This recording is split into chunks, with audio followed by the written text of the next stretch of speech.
Hello friends, welcome to best consulting services. இன்றைக்கி நம்ம என்ன பார்க்க போகிறோம் அப்படின்னா, பத்திரப்பதிவு துறையில் ஒரு மகிழ்ச்சியான அறிவிப்பு வந்து வெளியிட்டிருக்காங்க. அதை பற்றி தான் இந்த பதிவில் பார்க்க போகிறோம். ஸோ பத்திரப்பதிவு துறையில் பத்திரம் வந்து பதிவு பண்ணுறதுக்கு நம்ம வந்து 2 விதமான கட்டணங்கள் செலுத்த வேண்டியது இருக்குது. ஒன்று வந்து ரிஜிஸ்ட்ரேஷன் ஃபீஸு, இன்னொன்று வந்து ஸ்டாம்ப் டியூட்டி. ஸோ இதாவது முத்திரைத்தாள் அப்படின்னு சொல்லுவோம், இன்னொன்று வந்து பதிவு கட்டணம்னு சொல்லுவோம்.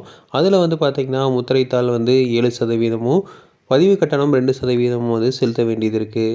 இப்போ அதில் வந்து ஒரு ரிலாக்ஸேஷன் வந்து கொடுத்துருக்காங்க. அதாவது பெண்கள் பெயரில் பதிவு செய்யப்படும் சொத்துக்களுக்கு பதிவு கட்டணத்தில் 1% வந்து குறைச்சிருக்காங்க.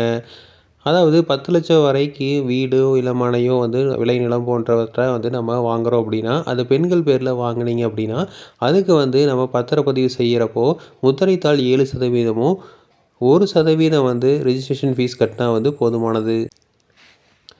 ஸோ இது வந்து ஏப்ரல் 1ஆம் அமலுக்கு வரும்னு சொல்லியிருக்காங்க. அதாவது நாளான்னிலேருந்து அமலுக்கு வரும்னு சொல்லியிருக்காங்க.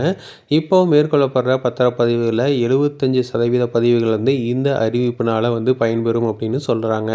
இது வந்து 10 லட்சம் வரைக்கும் மதிப்பு அப்படிங்கிறது நம்ம வந்து மார்க்கெட் வேல்யூ கிடையாது, guideline value. So guideline value maximum வந்து ஒரு சில இடத்துலலாம் வந்து ஒரு 5 சென்ட் வாங்கினீங்க அப்படின்னாலுமே நகராட்சி பகுதிகளெலாம் வந்து மீறி போனால் ஒரு 3 லட்சம் 4 லட்சம் அதுக்குள்ளே தான் வந்து வரும். அதாவது 5 சென்ட்டுக்கு சேர்த்து. ஸோ அப்படி பார்க்குறப்போ இந்த 10 லட்சத்துக்கு உள்ள அப்படிங்கிறப்போ பெண்கள்கிட்ட வாங்கினீங்க அப்படின்னா நமக்கு வந்து நல்லாவே வந்து மிச்சமாகும். அதாவது கிட்டத்தட்ட வந்து ஒரு 10 லட்ச ரூபா மதிப்புள்ள ஒரு சொத்து இருக்குது அப்படின்னா அதுக்கு வந்து 1% அப்படிங்கிறது நமக்கு வந்து ஒரு 10,000 ரூபா வந்து நமக்கு வந்து ரெஜிஸ்ட்ரேஷன் ஃபீஸில் வந்து குறையும். அதாவது 1% வந்து நமக்கு குறையுது.